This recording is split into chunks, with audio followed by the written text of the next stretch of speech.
Acá también hay que recalcar el consumo de sustancias. Obviamente, yo tengo mucha ansiedad en situaciones sociales, tomo alcohol, me siento más relajada, puedo hablar con todo el mundo y estoy contenta. Me puede llevar a un problema en el consumo de alcohol.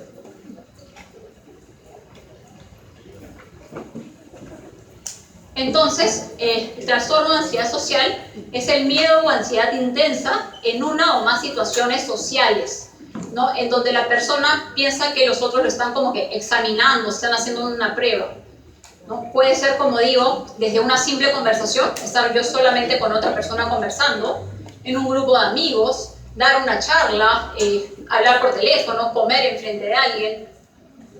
El individuo va a tener miedo de actuar de cierta manera que lo humille o incluso mostrar signos de ansiedad. Está ansioso y tiene miedo que las personas noten su ansiedad y se vayan a burlar de ella.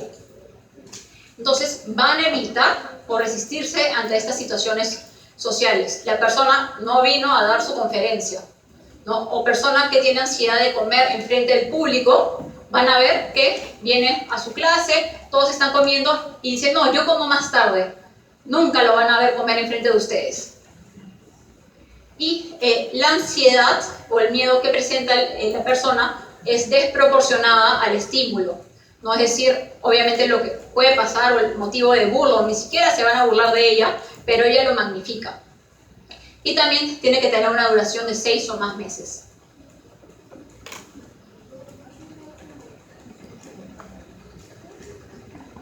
Una vez más el tratamiento, van a ver que hay un patrón en el tratamiento de la ansiedad. Consiste en un antidepresivo, usualmente un IRS, y momentáneamente se puede dar una benzodiazepina. Pero es muy importante en todos los trastornos de ansiedad la parte no farmacológica, ¿no? Porque si solamente le doy una pastillita, no estoy tratando lo que hay atrás. Entonces vamos a hacerle psicoterapia. Por ejemplo, reentrenamiento cognitivo. La persona ya tiene pensamientos cerrados de que estoy exponiendo y todos se están burlando de mí. Ese pensamiento no es cierto. Tenemos que reentrenar su pensamiento para darse cuenta que no se están burlando de ella. La desensibilización. Igualito que con la arañita, podemos hacer una desensibilización en el tema social. El ensayo durante sesiones. Por ejemplo, si la persona tiene miedo a comer en público, tal vez no la mandaría a comer en la universidad, pero que coma algo en la sesión. Cuando ya pueda comer algo en la sesión, tal vez ya lo pasamos a otro lugar, ¿no? Practicar en el domicilio o más allá.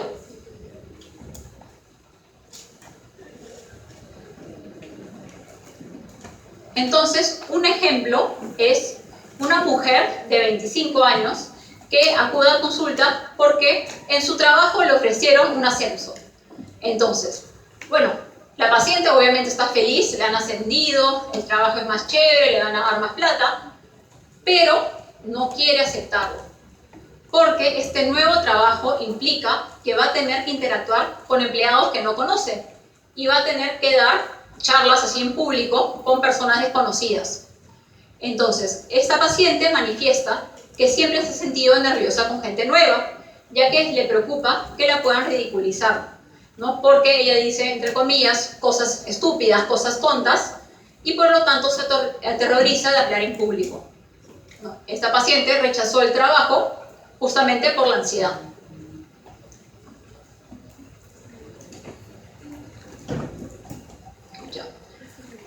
Ahora, el trastorno de ansiedad generalizada, como su nombre lo indica y como muestra un poquito el dibujo, es casi ansiedad a un montón de cosas. Todo me puede dar ansiedad.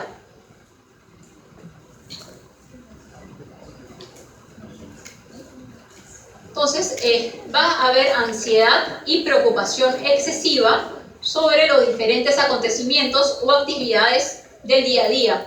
Y va a estar la mayor parte de los días. Es decir, todos los días la persona está con ansiedad y preocupaciones de si pasa esto, si pasa aquello, que si mis hijos salen y los secuestran, o mi marido va a trabajar y tiene un accidente en el coche, o si pierdo el trabajo. Pensamiento de preocupación tras preocupación tras preocupación. Entonces, para la persona, la preocupación es muy difícil de controlar. Nuestra preocupación ya le gana. Y se va a asociar a síntomas somáticos como tensión muscular, irritabilidad, trastornos de sueño e inquietud. Hay una prevalencia a lo largo de vida de 5%, mujeres más que varones, y también se suele iniciar en la adolescencia tardía o en las etapas iniciales de la vida adulta. Como todos los trastornos de ansiedad, tiene una alta comorbilidad.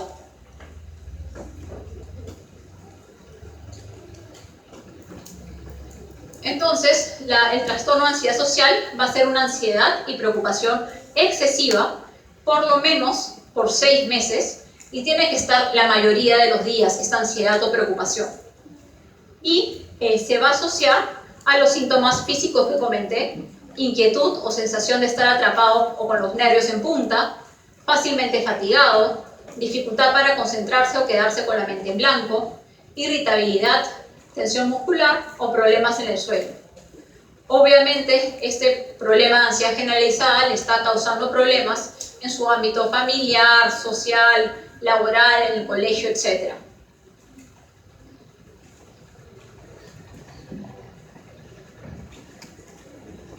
Entonces, en el tratamiento, como digo, los tratamientos son bastante comunes en los trastornos de ansiedad: darle un antidepresivo, un IRS, y por el momento sí es necesario una benzodiazepina, pero por un periodo corto. Y tenemos que dar un tipo de terapia, usualmente cognitivo-conductual, donde vamos a abordar las distorsiones cognitivas. Entonces, doy un ejemplo. Mi hija salió con sus amigas y me dijo que iba a regresar a las 10. Son 10:30 y no regresa. Entonces la persona tiene la preocupación: uy, ya las secuestraron, la mataron, tuvo accidente, cualquier cosa pasó. Tenemos que reestructurar su mente a decir: oye, tal vez pidió un taxi y el taxi se demoró. Tal vez se divirtió tanto que se le pasó la hora, ¿no? Entonces hay que hacer una reestructuración de estas distorsiones cognitivas que tiene el paciente. Además de enseñarle técnicas de relajación, ¿no? Ejercicios de respiración, de relajación muscular, etc.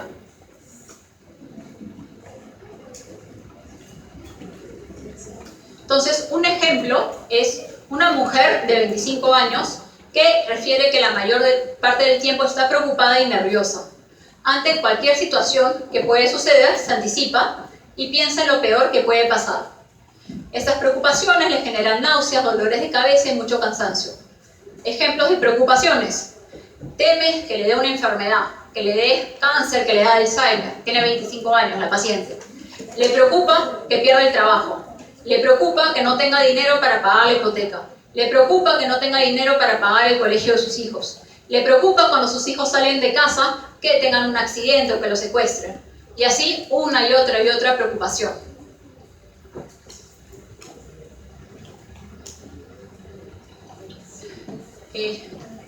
No todos los trastornos de ansiedad, llamémosle, tienen un origen solamente mental, sino puede haber trastornos de ansiedad inducidos por sustancias o también por otras causas médicas. Entonces, hablemos brevemente del trastorno de ansiedad inducido por sustancias.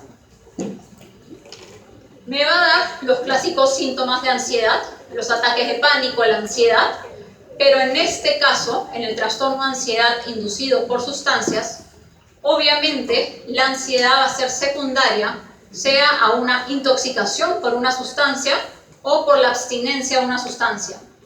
Es decir, la persona tomó, no sé, mucho alcohol, cuando está en la abstinencia de alcohol le empieza a venir la ansiedad. Otro ejemplo, la persona se tomó 3 Red Bulls y le empieza a dar ataques de ansiedad, ¿no? En estos casos, la ansiedad está relacionada al consumo de sustancias, que pueden ser sustancias tipo drogas, alcohol, pero también pueden ser sustancias como medicamentos. Acá solamente son unos ejemplos porque la verdad hay muchísimas sustancias que pueden producir ansiedad, pero por ejemplo dentro de las drogas, sea lícitas o ilícitas, podemos ver la cocaína, las anfetaminas, la cafeína, aquellas personas que toman 80 tazas de café, el cannabis, pero también pueden ser fármacos indicados por un médico, vasopresores, corticosteroides, broncodilatadores. Entonces, cuando una persona viene con ansiedad, una de las cosas que tenemos que preguntar es: ¿tomas alguna medicina? Porque la medicina podría ser la causante de la ansiedad.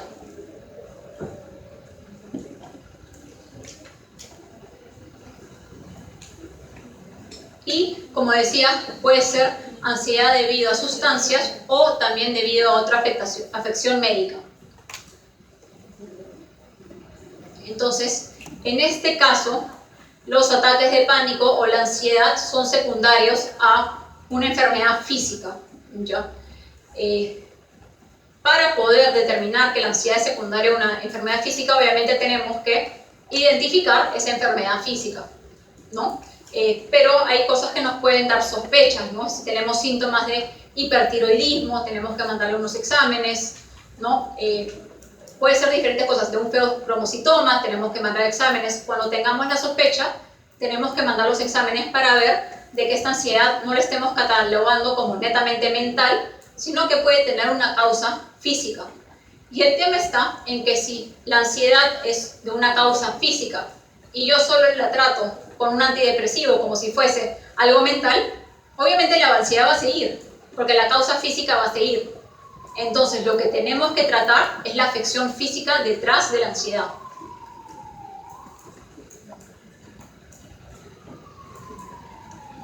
Hay un montón de trastornos médicos que pueden producir ansiedad, pero bueno, uno de los más comunes es el hipertiroidismo, la verdad muy fácil de detectar solamente con exámenes de laboratorio, pero hay otros como feocromocitoma, insuficiencia cardíaca, arritmias, asma, enfermedad pulmonar obstructiva crónica, entre otros. Entonces, una de las cosas que también tenemos que hacer es un examen físico, mandar algunos exámenes de laboratorio de ser pertinentes.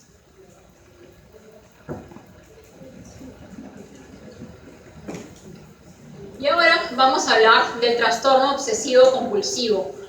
Es muy común que las personas digan, uy, yo tengo TOC. ¿Por qué? Porque tengo todo ordenado. No tengo TOC porque todos mis cuadernos están juntitos en una fila, porque todos mis libros en mi casa están ordenados de la A a la Z. Ahora, mi pregunta es, ¿sufres con eso? La respuesta usualmente no. Entonces no tienen TOC. Digamos, la idea que tenemos de un TOC, de trastorno obsesivo compulsivo, usualmente es una idea errónea. Lo que la gente normalmente piensa por un TOC simplemente es una personalidad obsesiva. Me gusta tener todo ordenado, me gusta tener mis libros de más grande a más chico. Y me gusta esto, es decir, no me causa ansiedad. Entonces es importante hacer la diferencia. Entonces, ¿qué es el trastorno obsesivo compulsivo? Ahí está el detalle. Un paciente con trastorno obsesivo compulsivo o TOC puede tener lo que llamamos obsesiones, compulsiones o la mezcla de ambos. O sea, puede tener uno, el otro o la mezcla de ambos, ¿ya? Las obsesiones y o las compulsiones le van a generar angustia al paciente. Por eso les decía, esta persona que le gusta tener todo perfecto no está con angustia. La persona con TOC sí. Y va a interferir en su rutina. Entonces, ¿qué es una obsesión? La obsesión es un pensamiento, un sentimiento, una idea o una sensación recurrente e intrusiva. Es decir, yo estoy de la nada, me viene, sea un pensamiento, me viene una imagen, algo me viene de manera intrusiva a mi mente. Y la compulsión es una conducta que realizo para bajar la angustia que me produce la obsesión. Ahora les voy a dar ejemplos para que quede claro. Sin embargo, la ansiedad puede incrementar si la paciente se resiste a hacer la compulsión. ¿Ya? Ahora, el paciente es consciente que la obsesión es irracional y lo categoriza como egodistónicos, es decir, no deseados. Tenemos que parar un ratito acá porque decimos, a ver, ¿por qué el paciente no tiene una delusión? El paciente tiene la idea de que sus manos están contaminadas, la idea es falsa, el paciente sigue insistiendo que sus manos están contaminadas. Entonces me dicen, esto es una delusión, acabamos de aprender en mi clase de trastornos psicóticos, una idea falsa que no la pueden refutar, etc. ¿Cuál es la diferencia? En la obsesión, el paciente es consciente de que el pensamiento es irracional, pero pese a eso le causa angustia. ¿Ya? Eso es lo importante. Entonces, el paciente sabe que este pensamiento que le viene a la cabeza no tiene sentido, pero el pensamiento fastidia tanto y tanto y tanto y tanto que me llega a crear angustia. Entonces, la delusión es egosintónica, es decir, el paciente y la delusión van de la mano. El paciente está contento con su delusión, llamémosle contento entre comillas, mientras que en la obsesión, el paciente y la obsesión van en sentidos contrarios. El paciente no está contento con su obsesión.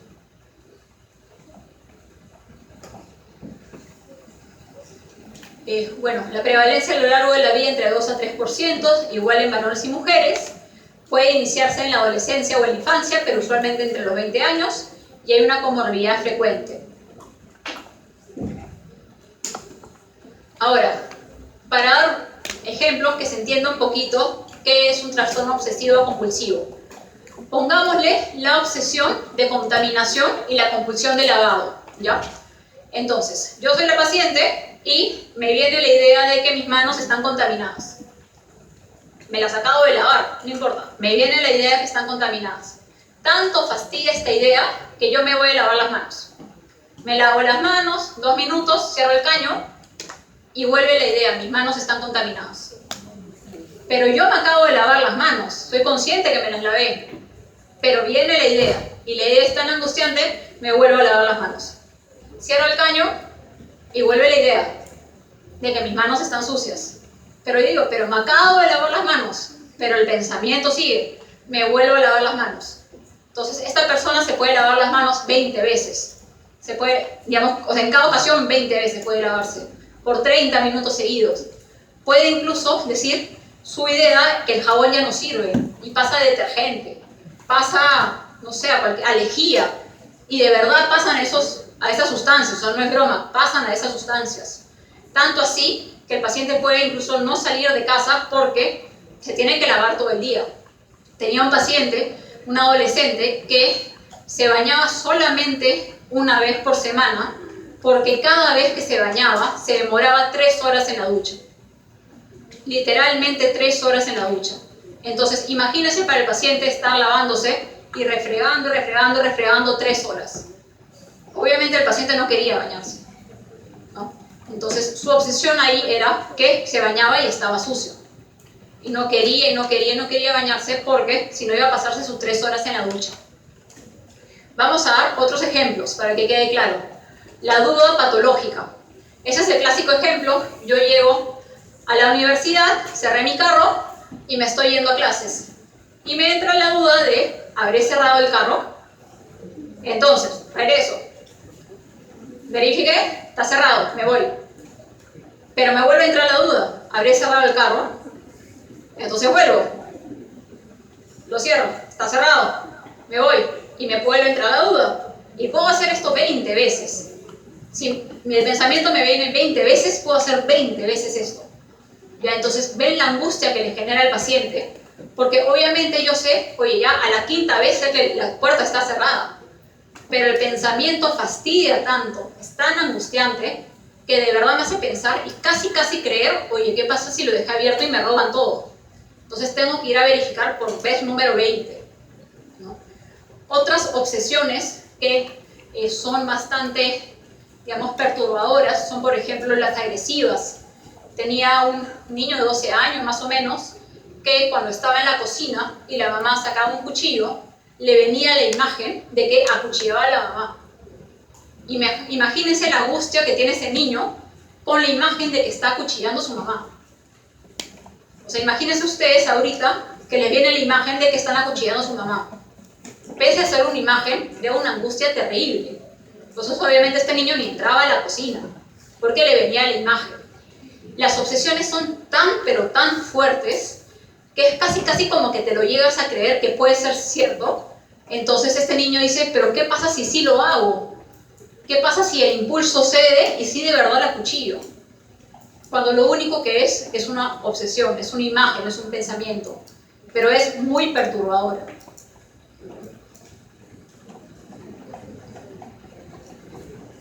Entonces, para hacer el diagnóstico de TOC tenemos que tener sea obsesiones, sea compulsiones o ambas. Entonces, la obsesión es el pensamiento, impulso o una imagen recurrente y persistente que el paciente intenta ignorar. En este caso, la idea de que mis manos están sucias o la idea de que no cerré la puerta del carro. Mientras que la compulsión es el comportamiento o también puede ser un acto mental para disminuir la ansiedad de la compulsión. En este caso, el lavado de manos es la compulsión o la comprobación de la puerta del carro. Ahora, acá es importante decir que la compulsión puede ser un comportamiento observable o también puede ser mental. Un ejemplo, cada vez que alguien dice la palabra 3, en mi mente tengo que repetir 3, 3, 3, porque si no le va a pasar algo a mi mamá. Entonces, a ese paciente no lo ven haciendo un comportamiento, pero en su mente sí está la compulsión. Entonces, la compulsión puede ser un comportamiento visible o puede ser un acto mental. Y cuando el TOC viene en pequeñitos, en niños o adolescentes, muchas veces los pequeños involucran al familiar en la obsesión y la compulsión. Un ejemplo, un adolescente que tenía esta obsesión de una obsesión sexual. No cada vez que veía a un chico le venía la idea, qué guapo ese chico, quiero tener relaciones con este chico, y eso la perturbaba. ¿Cuál era su compulsión? Tenía que ir donde su familia y tenía que contarle todo lo sucedido. En este caso, la familia está participando de su compulsión porque le está escuchando cada vez que le va a contar cada pensamiento que ha tenido, ¿no? ¿No la habrán violado? Yo ni siquiera pensaba así de los chicos. Entonces, el tratamiento farmacológico, acá es una pequeña diferencia. Lo usual es que en un TOC comencemos con un antidepresivo IRS porque son mejor tolerables en cuanto a efectos secundarios y un poco más económicos, pero a diferencia del resto de trastornos de ansiedad, acá sí hay un fármaco que tiene una ventaja sobre los demás, que es la clomipramina. Es un tipo de antidepresivo que se ha visto que tiene una mayor efectividad en el TOC. Entonces, cuando uno intenta dar un antidepresivo normal y no funciona, hay que pasar a clomipramina. Y el tratamiento no farmacológico, la terapia conductual, exposición y prevención de respuesta. Entonces, el ejemplo del carro, cerré el carro, me voy y viene la idea de que el carro lo he cerrado mal. Una estrategia es, vas a ir a revisarlo una vez de manera consciente y vas a utilizar todos tus sentidos para darte cuenta que lo cerraste y no vuelves a comprobar. Entonces, en vez de comprobarlo como lo hacía antes y me voy, me paro mis 3 minutos, veo que de verdad lo estoy comprobando, me enfoco que de verdad lo estoy comprobando y ahí lo dejo. Y ya no lo vuelvo a hacer. Estrategias que tiene que ir adquiriendo el paciente para poder ir, haciéndole frente a estas obsesiones y compulsiones. Porque el TOC puede ser tan discapacitante que el paciente puede no ir al colegio, no ir al trabajo, incluso no salir de su casa e incluso ser hospitalizado por un TOC.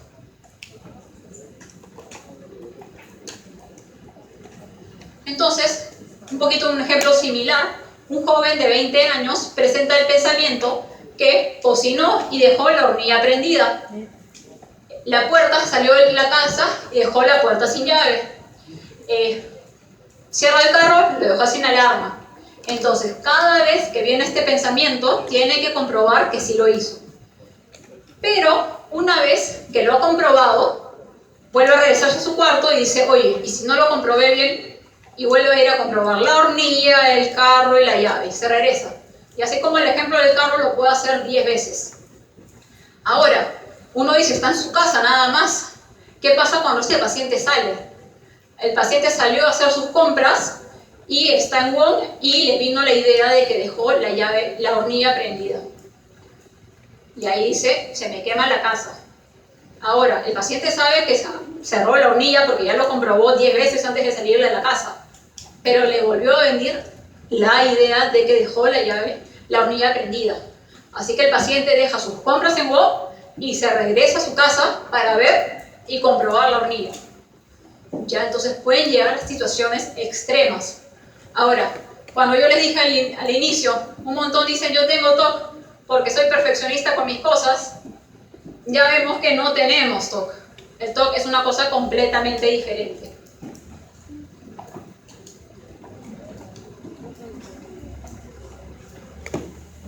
Bueno, tenemos 8 minutos para preguntas. Su clase creo que es hasta 4:30. No sé si hay alguna duda.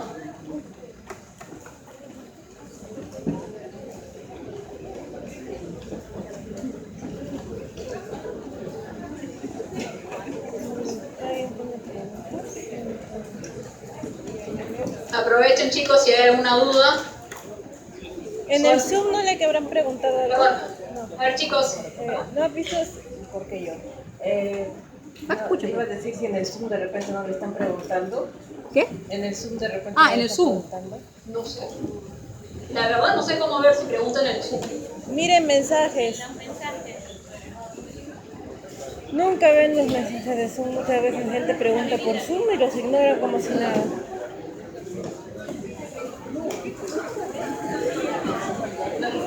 ¿El delegado me podría ayudar? No sé. Ya lo perdí el Zoom, creo. Pero acá debe estar.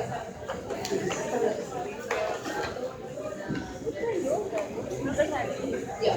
Bueno, si no hay preguntas, les agradezco, chicos, por el tiempo.